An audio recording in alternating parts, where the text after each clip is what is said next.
What's going on, everybody? It's Dan here, back with another moonshine talking. How you doing? I'm doing all right. Can't complain.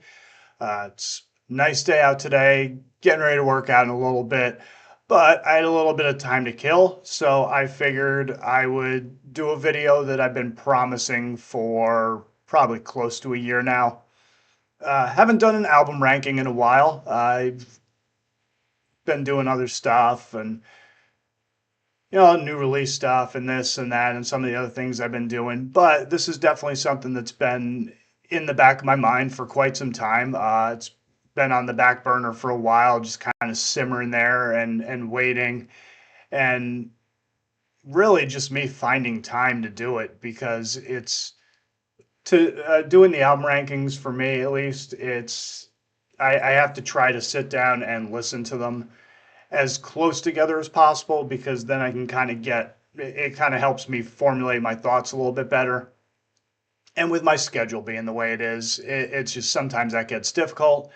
And I'll take little notes here and there, but then I might lose them or I might think something different. But anyhow, not to get into the behind the scenes, how the sausage is made of me doing videos. That's pretty much it's been something I've been planning on doing. I just haven't gotten around to it.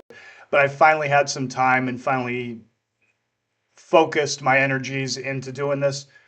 So without any further ado, I am doing album rankings for the band Soilent Green. If you're not familiar with Soilent Green, they are a Louisiana sludge, grindcore, death metal band. They were around from the late 80s till the early 2000s. Came out of that scene from Louisiana that I'm a big fan of.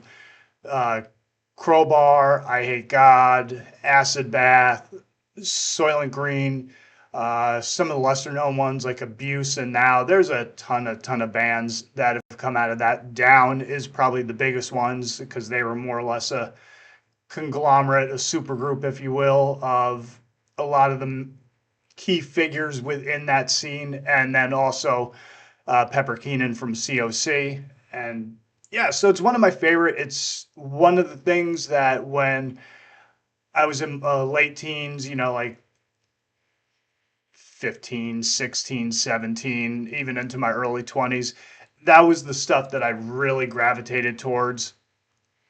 Even though, of course, I like all sorts of different stuff. This is one of these scenes and one of these time periods that I really enjoyed. It really resonated with me growing up, and you hear and see a lot of stuff on MTV and Headbangers Ball and stuff like that.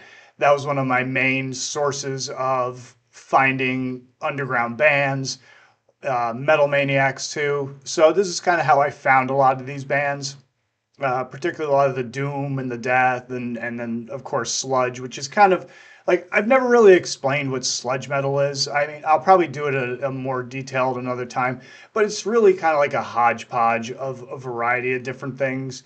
You got little elements of hardcore and death metal and doom metal, and then it all just kind of gets thrown into a blender, and you come up with, I guess, basically you would say if it were all thrown into a blender, it would be nothing but sludge. So maybe that's how the term came up. I don't know. I didn't. I haven't done enough research into that to give you a solid answer. But nonetheless, I'm kind of, as always, babbling a little bit. But yeah, so they started in 1988. Soilent Green did in Louisiana. It was the original band formed from the ashes of another band called Nuclear Crucifixion, which was a thrash band. Three of the members, Glenn Rambo, Brian Patton, and Donovan Punch, all left the band and they formed Soilent Green. They ended up recruiting a gentleman by the name of Marcel Trenchard for bass and Tommy Buckley for drums. And Tommy is currently he's the drummer for Crowbar, but he's been with the band with Soilent Green since the beginning, since the jump. Brian Patton is very famously one of the guitar players who a key figure within I Hate God. He did a lot of their classic material. Take Is Needed for Pain being one of the most notable. Did Dope Sick and the self-titled. He was with them for 15 years. But very, very key figure within that scene, probably within underground metal in general, I would say, just because of the impact of some of the bands that he's been involved with. But kind of drifting a little bit, but kind of one of the cool things, I've mentioned it before in other videos, but one of the cool things about that scene in Louisiana is the interchangeable nature of how a lot of the bands operate. Because, for example, I went to see Crowbar and I Hate God recently. They came to Tampa, did a show at the Brass Mug. Very killer show. It was sold out. It was hot as blazes the entire night, both the crowd and the temperature.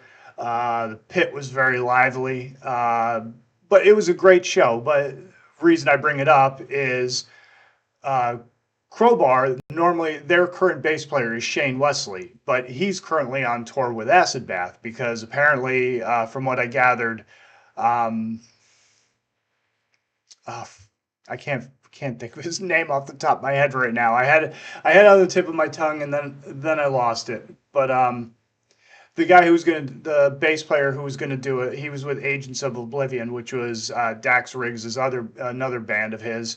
Uh, he backed out, so they got Shane to do it, and he's on tour with them, so they couldn't get.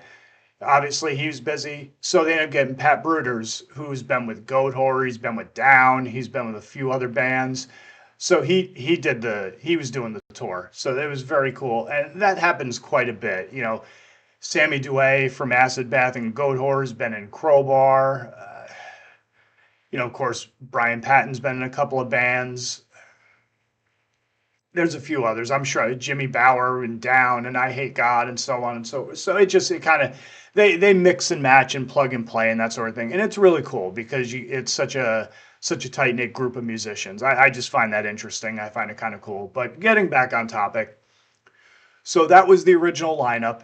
They put together four demos, one I think one split. They did a four-way split with the Slugs, which was pre-Crowbar, like I said earlier, a band called The Detriments, and SIK. I don't know if it was pronounced sick or just SIK. I did that. I believe, here, I'm going to check my notes. Da, da, da, da. And that was pretty much it. And then they did a fifth demo in 1993. And that is when, due to personal tragedy, I couldn't really get much more than that. Glenn Rambo left the band, and taken over on vocals was the band Paralysis's vocalist, Ben Falgust. And hopefully I'm pronouncing his last name correctly. But Ben's a cool dude. He's the current vocalist for Goat Whore. He was a founding member of that band with Sammy, and they're obviously one of my favorite bands. I enjoy them. Great live.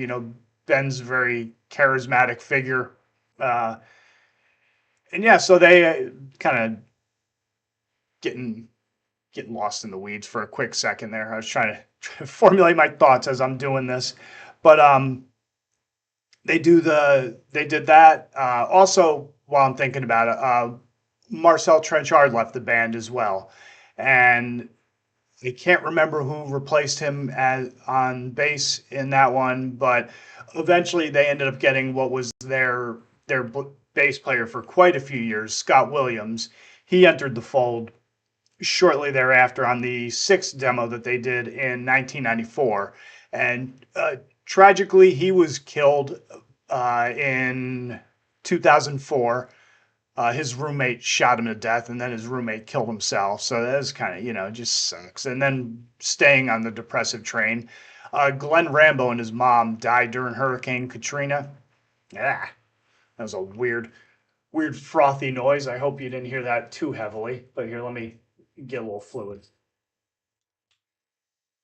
Start getting ready to. I'll speed this up so I can get ready to work out in a bit here. But yeah, that sucks. So rest in peace to those dudes. We'll raise your glass very briefly. But so then they did that. They did the demos. They did a couple of demos with this form of the band. They did a split with the band Grief, who's another awesome band. If you've never heard them, go check them out. another one of my favorites. And eventually, then that's going to lead us into the first full length, which was their debut on Dwell Records. This one was called Pussy Soul, and it came out in on February 14th in '95. Was recorded at Side One Studios in Metairie, Louisiana. There's 12 songs and it's 47 minutes of music. And it's good. It's the way I describe. I kind of be remiss if I wouldn't describe the sound of Soilent Green because there's not a lot. There's not a lot of difference between what their sound is from album to album. Because the way I describe them is they're like the whirling dervish of heavy metal. There's elements of grindcore, there's elements of death metal, there's the doomier elements in there. You get vocally, Ben switches it up from doing almost spoken wordy kind of stuff to doing crazy ass death and grind vocals, doing very slow guttural enunciations with the vocals. Lyrically, it's kind of all over the place, kind of stream of consciousness kind of stuff. Sometimes there's topics that get explored within the songs, but usually you almost kind of need a translator of some sort to figure out what it is that Ben's talking about. It's very poetic. It's cool, but it's one of those things where sometimes it just kind of goes. You can just tell it's kind of like stream of consciousness type of stuff, which I can appreciate. Uh, but it's not like, oh, this one we're talking about nuclear war, or this one we're talking about, the economy, or this one we're talking about lighting farts on fire. It's not anything like that sometimes. But as far as really good songs on here, The Wrong of Way is a really good one. That's one that actually explores the topic of lazy, entitled people and uh, the disgust that one might have for somebody who is that type of person. Zebra Zombies is a really good one. It explores the topic of sacrificing your individuality to fit into groups and succumbing to groupthink and stuff like that. At least that's the way I interpreted it. But very cool song. Branding of Thieves is another really good one. And then I would say probably Needle Scrape is one of my favorite ones on this album.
And yeah, so this is a very, very good album, very good start.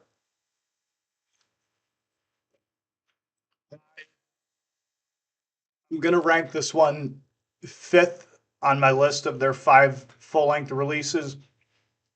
The only reason I say that is because every album is good. I would recommend all of them if you've never checked them out. But as always, it's a list. Someone's going to be first, someone's going to be last. That goes without saying. So this is my last on my list. The main reason because where you can feel and hear the foundation of what the band's going to become.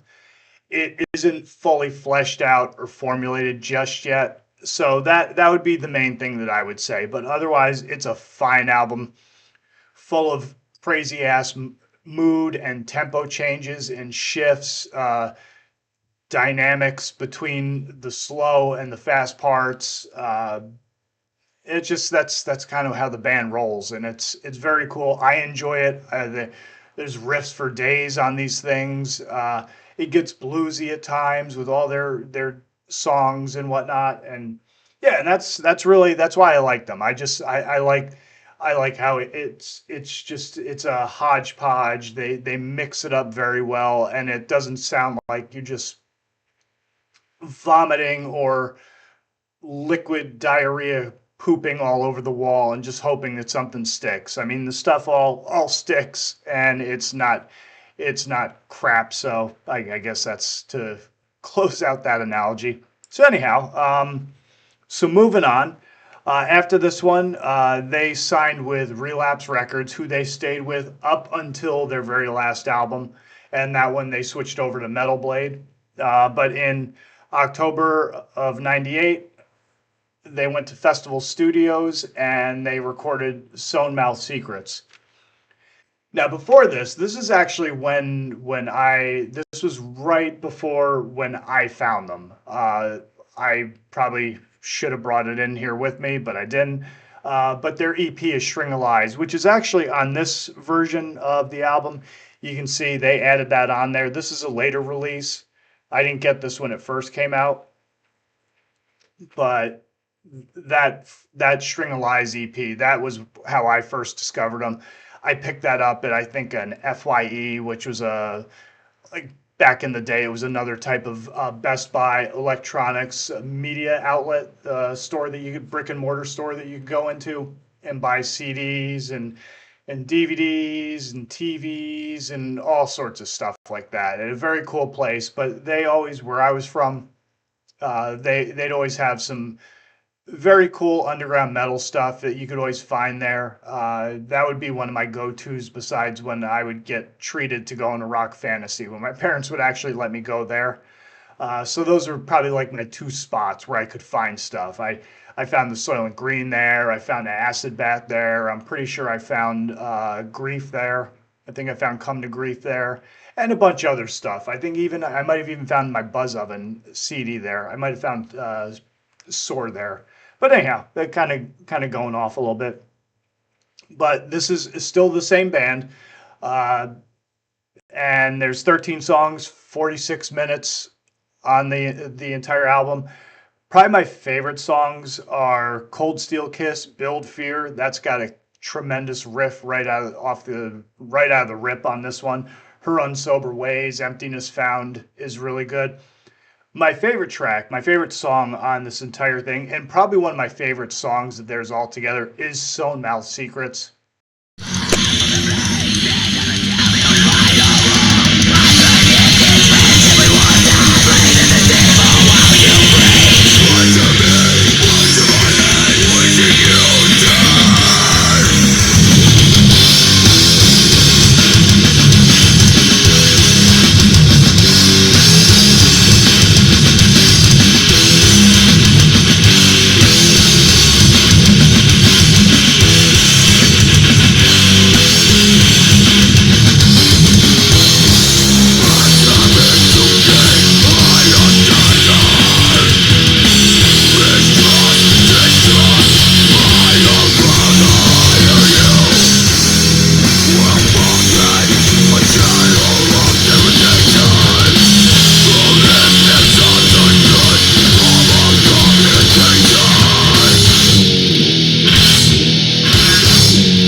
as you can hear, it's just it really encapsulates what the band is all about. The crazy mood and tempo shifts, the switching from grindy blast beats into more bluesy riff, just chuggy, very groovy riffs. And that's kind of what I like about the band. That's what I've always enjoyed about them. That's why they resonate with me, and that's why I'm doing an album ranking of theirs. But this one, I am going to say that this one is going to be. See, this middle area, this got tough with me trying to separate all of these because again, they're all really good, but I would have to say that this one's probably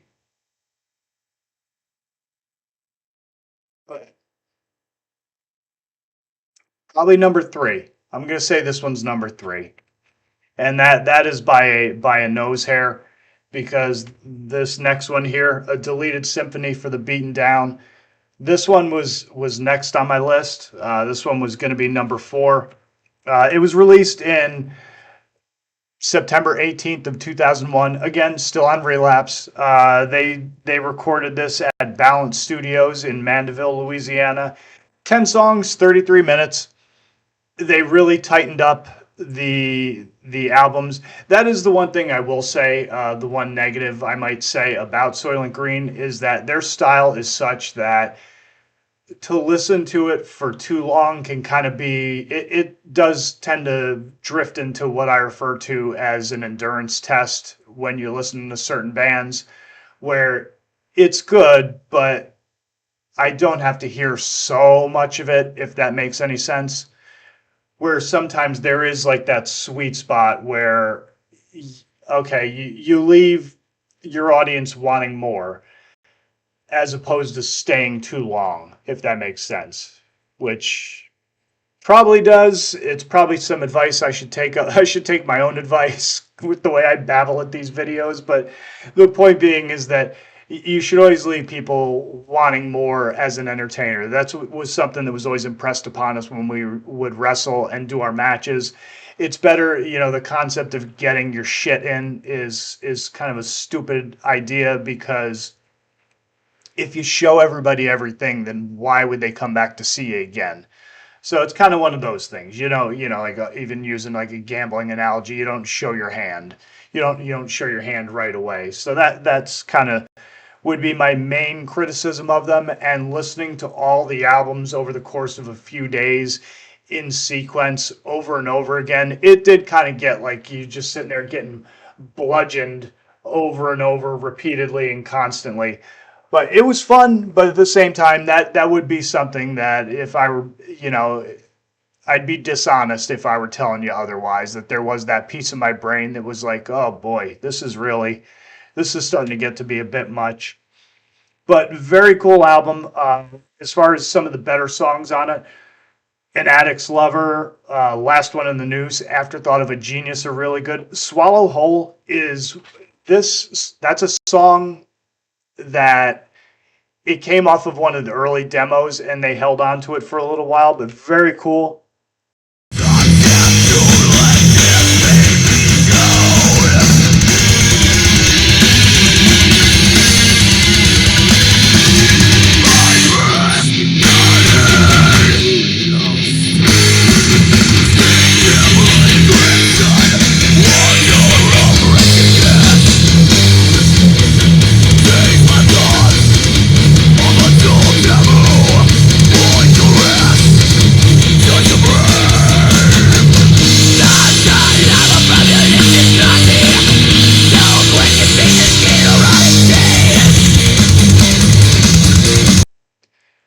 And then I'd also say I would add Later Days is another really cool song on this album. And I should, since I wasn't looking at my notes and I couldn't remember it off the top of my head, Donovan Punch left the band at this time. And they brought in Ben Stout, who was with I Hate God for a spell. He was with Goat Whore early on. So again, kind of sticking with the theme of a lot of the musicians within the Louisiana scene, they kind of plug and play and interchange. But yeah, this one is my number four. Not because it sucks or anything like that, because none of these albums suck. But as far as for the purposes of ranking them, I would say probably number four. It's a very close number four between my number three. And yes, that's that. So moving onward and upward. In July 19th, 2005, we got Confrontation. Again, still on Relapse. This was a 15-song album, 40 minutes long. This is the first one that they left Louisiana to record and produce. They came down here to Florida, to the Tampa area, and they recorded this with Eric Rutan at his Mana Studios, which Eric Rutan, he's currently with Cannibal Corpse. He's been in Hate Eternal and Ripping Corpse, are a couple of his bands, and just a phenomenal producer. He's produced a ton of stuff. I probably should have taken some notes to mention some of the stuff that's been recorded down here, but a lot of you're familiar with Eric Rutan and Mana Studios, so I don't really have to tell too many people too much about that. I'd say probably behind More Sound Studios, it's probably one of the more notable recording studios for underground extreme metal and music in the area. That would be kind of like a famous studio, I guess. I don't know. But anyhow, Ben Stout left the band on this album, and he was replaced by Tony White, who was in Paralysis with Ben. And unfortunately, this was around the time when Scott Williams was killed. So he was replaced by Scott Crochet. And Scott Crochet has been with the band ever since. He's one of the current members when they do shows or they do festivals or whatnot. So that was the lineup. But as far as best songs on this, I love this album because the first 7 tracks on it, they're all phenomenal. If they just put out the first 7 on this album, it would be a top-notch masterpiece without a doubt. The one thing I will say is following along to it, the way it's mixed, is you have to really pay attention because you can't really separate a few of the songs one from the other. So you have to really pay attention to what's going on there. Maybe follow along with either the liner notes, the lyric sheet, or just on the meter on your CD player or whatever it is, your record player, what have you. But yeah, as far as really great songs on here, Forgive and Regret, 12 Ounce Prophet. Paper Cut's a really cool one. It's got a nice little bass solo. That's all that is a bass instrumental. They Lie to Hide the Truth, which is one of the last songs on the album. Freaking phenomenal. But probably one of my favorites is Pretty Smiles and Shattered Teeth.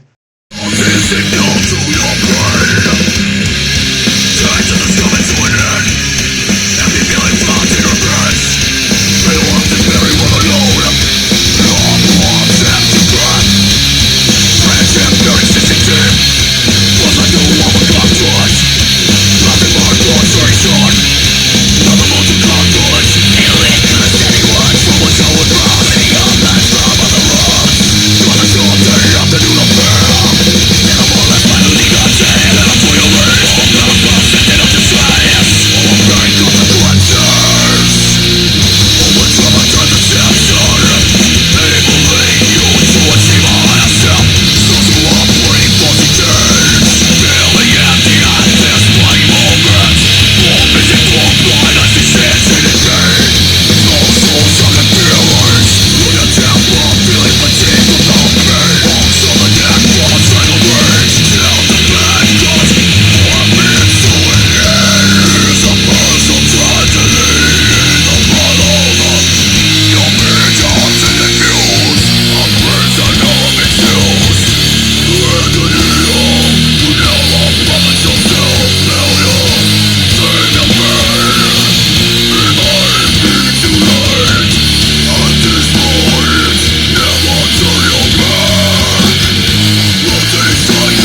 But again, all of this stuff rips. It's all just phenomenal. Get you moving, get you through that workout, get you through that road trip, get you through your day at work, whatever the case might be. This is all killer stuff. And then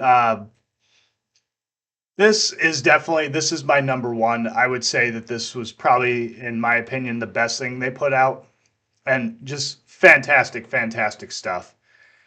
And then finally, we come to inevitable collapse in the presence of conviction. That is a wild ass cover.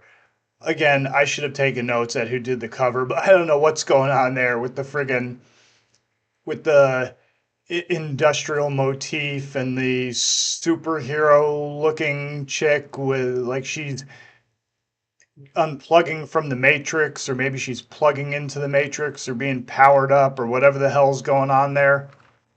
But yeah, very cool stuff. This is the Japanese repress of this one, where you get, I don't know if you can see it there, but the last track on there is a Ex Hoarder cover, Legions of Death. Ex Hoarder, another very influential Louisiana band. I got the pleasure of seeing them recently. Did a live video. If you want to check it out, go check it out. The sound quality is terrible on the live footage, but it was still a good show nonetheless. It was a pretty fun story behind it. But yeah, and on this one, they're down to a four piece. I think I said it already, but if I didn't, this was recorded in April of 2008. And at this point, just kind of trailing off a little bit, a lot of the members had started branching out into the different bands. At this point, Goat Whore has been a thing for quite some time. So I think Ben was kind of splitting his duties between Soilent Green and Goat Whore, and then some of the other members were doing other things, and that's kind of just how this scene rolls. It's something that they all do, and it's very cool. Keeps things fresh and exciting and all that. Excuse me. But yeah, fantastic songs on here. Superstition Aimed at One's Skull is great. Mental Acupuncture, the opening track, is a really good one. For Lack of Perfect Words, that's one of my favorite songs of theirs. One of the best ones on the album.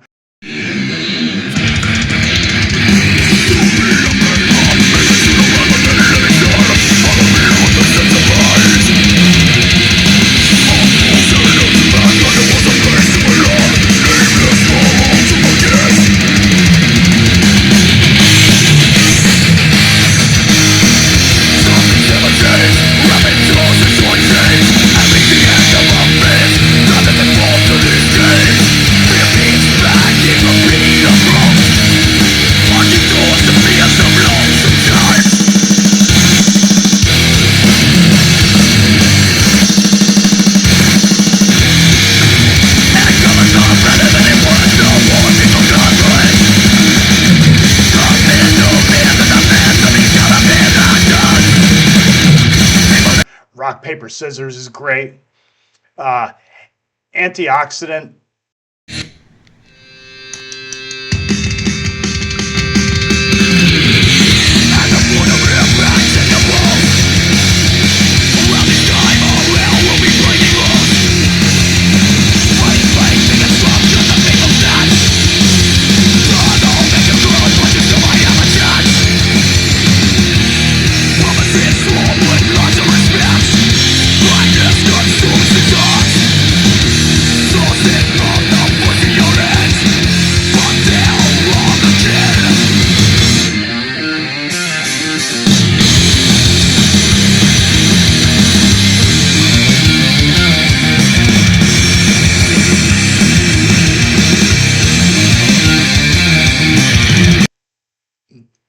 That's just killer stuff right there. I mean, that's also probably, as far as like songs of theirs, top songs of Soilent Green, that's probably one of my favorites. But yeah, just a killer album. I really think that when they left Louisiana and they started recording with Eric Rutan, is something about him, and I don't think I said it, but they were down to a four piece at this point, where it was just Ben, Brian Patton, Tommy Buckley, and Scott Crochet on bass. They didn't have a second guitar player. I don't know if they started using Eric as rhythm, or if he was helping out in the studio, or uh, kind of guiding or helping Brian formulate a way where a lot of the stuff that they do could be done with just him. I don't really know the story behind that. It'd be kind of an interesting thing to ask either Brian or Eric. But yeah, he really he seemed to he seemed like he was capable of really capturing the sound and the dynamic, the the frenzy and the fury and kind of like the manic energy that is this band and its style. And he did a great job on the recording and the producing with the band on the last two albums that they did. Uh, so that's probably something that I should have mentioned as well. But yeah, this is going to be my number two. At one point, it was number one, but then as I was listening to these things, I was like, yeah, Confrontation kind of ekes out a little bit. But as always, this is all very subjective stuff. It's not set in stone. It could change on a dime. If anyone saw my Electric Wizard album ranking, I literally changed one and two while I was doing it, as I was thinking about it and going through it in my head.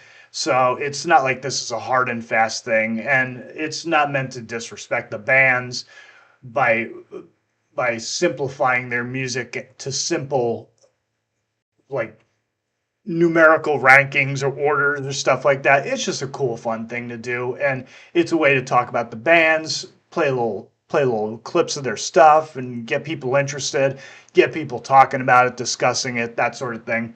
So to recap, we got number five was Pussy Soul, the debut. That was my number five. Number four was a deleted symphony for the Beaten Down. Three was Sewn Mouth Secrets.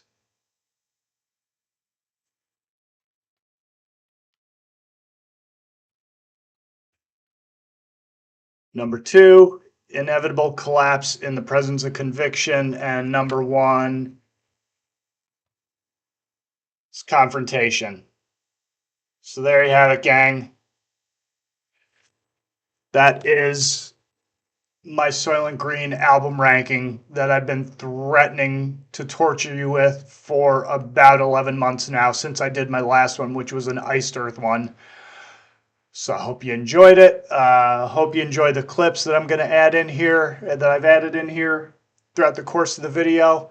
And yeah, I mean, I got other stuff planned. I was planning on doing a little wrestling talk, telling some stories from my time in the business that I thought would be kind of entertaining. There's some new releases that are coming out that I'll probably discuss at some point once I get them and listen to them and check them out. There's been a ton of stuff that's been coming out, but I really haven't had time to talk about it. I really haven't talked about them. But just a lot of good stuff. It's been kind of in that waning period where we're not really getting, at least I'm not getting a lot of stuff that I'm really super stoked about, but I'm still waiting on the Down one. I I was promised earlier in the year that Down was going to put a new album out this year. I was told Clutch is putting a new album out this year, so I'm waiting on that with bated breath. Uh, Electric Wizard, I heard a rumor that they were putting an album out this year that was going to be their last one. So hopefully they do that. But as much as I love those guys, that band, a bunch of potheads, they're probably going to take their sweet time doing it. But it'd be cool either way, because if we get a new album and possibly a world tour out of it, and they come to Florida, I'm all in. And then, yeah, just a few others that are on the horizon that I'm looking forward to. I got my little list of things that I'm looking forward to that are coming out. So I'll be keeping track of that. I'll have reviews as time goes on. And yeah, man, then just whatever comes up in the future. I have one planned, is more like it's another themed video, but it's going to be more based on my subscriber count, and you'll figure that out once I hit the number that I had in mind. And yeah, but that's what I got going on. So I am going to finish drinking my toxic brew here that, once again, as always, feel free to sponsor me, guys. I will push your sludge. I am a sludge master, and I will gladly push your product, even though I'm sure you're loving the idea of some dopey hillbilly from Florida calling your product toxic and then asking you for money to promote it. But anyhow, yeah, man, so that's what I got. I'm just kind of goofing off for this second, but hope you enjoy the video. Everybody, take it easy. If you're new here and you're just checking this out for the first time, feel free to like, share, subscribe, all that sort of good stuff. All the stuff that they tell you to do that helps people's channels grow. I would appreciate it. Um, I prefer, if anything, just watch my videos. Maybe comment a few times here and there, and keep the discussion going about all these bands. And then by and large, as always, check out the bands. Just go check out these bands if you like them. Go support them. Go find physical media, their stuff. Digital's great and all. It has its purpose and it's a good tool. But by and large, go pick their stuff up. This is how the music stays vibrant and thrives. It's how these bands survive. Go see them on tour if you like these bands. Go pick up their merch. All that stuff that you've heard 1,000 people tell you if you've heard one. But this really is how music, how extreme metal, how underground stuff is going to survive in this day and age, in the 21st century. Uh, I had an interesting conversation with somebody the other day about like economics and things of that nature. Then it was interesting. It was thought provoking. Don't know if I necessarily agreed with some of the points being made, but I get it. I understand it. But at the same time, it just got me thinking that, yeah, it's just one of these things in today's day and age where people are, really they're trying to figure out where best to spend their money and do all that sort of thing. If you're into this sort of stuff and you want to see it continue to live on and not die on the vine, that's the sort of stuff I would recommend doing. Go pick up their albums, go pick up their merch, go to their shows, go support them in any way you can. Go throw a patch on an article of clothing if you want. I can't sew worth a damn, so I've got like a box of patches just sitting there waiting for a home. But yeah, man, so that's that. So again, as always, I'm babbling. And as always, I am Moonshine, the Hillbilly Hellraiser. Dan, if you please. Have a good one. Take it easy. And as always, stay sick, stay heavy, stay brutal. Always tuck your chin upon impact. Don't forget to breathe.